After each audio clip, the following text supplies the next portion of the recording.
अस्सलामु अलैकुम दोस्तों, उम्मीद है कि आप हजरात खैर आफियत से होंगे।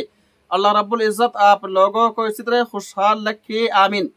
अगर आप अजान के वक्त कुरान करीम की तिलावत कर रहे हों तो क्या तिलावत जारी रखनी चाहिए या फ़ौरन रोक देनी चाहिए?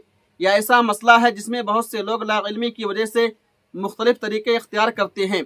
कुछ कहते हैं कि तिलावत जारी रखो, जबकि कुछ कहते हैं कि फ़ौरन अजान का जवाब दो।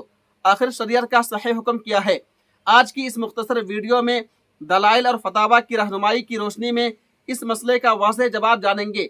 इसलिए वीडियो आखिर तक ज़रूर देखें, क्योंकि एक मामूली सी गलती आपको एक बड़ी सुन्नत से महरूम कर सकती है। सवाल: मैं मस्जिद में बैठा कुरान पढ़ रहा था कि अजान होने लगी।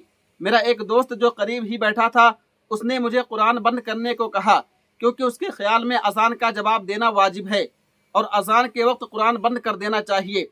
मुझे एक साथी ने बताया कि मस्जिद में जो शख्स बैठा हो उसके लिए अजान का जवाब देना वाजिब नहीं है। इस बारे में उलमा क्या फरमाते हैं? जवाब: बिस्मिल्लाहिर्रहमानिर्रहीम। औला यह है कि अजान के वक्त तिलावत कुरान करीम को मौकूफ़ कर दे। रहा अजान का जवाब, ये मुस्तहब है, वाजिब नहीं है। और अजान का जवाब दो तरह होता है, एक जुबान से, दूसरे मशरिक की तरफ कदम से चलकर।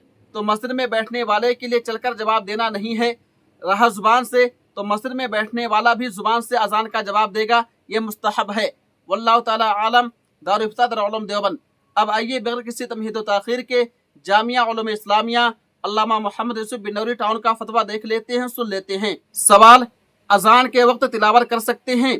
जवाब: तिलावत जारी हो और अजान होने लगे तो दोनों सूरतें जायज़ हैं। चाहे तिलावत जारी रखे, चाहे बंद करके अजान का जवाब दे। तिलावत जारी रखते हुए जुबान से अजान का जवाब ना देने में भी कोई गुनाह नहीं है, और तिलावत बंद करके अजान का जवाब देने में भी कोई कराहत नहीं है। अलबत्ता अफजल और मुस्तहब यही है कि तिलावत बंद करके अजान का जवाब दे, इसलिए कि तिलावत बाद में दोबारा हो सकती है, मगर अजान के जवाब का मौका फिर नहीं मिलेगा। और अगर पहले से तिलावत शुरू ना की हो और अजान शुरू हो जाए तो अजान का जवाब देना चाहिए। अजान मुकम्मल होने के बाद तिलावत शुरू की जाए। फ़क़त अल्लाहु आलम।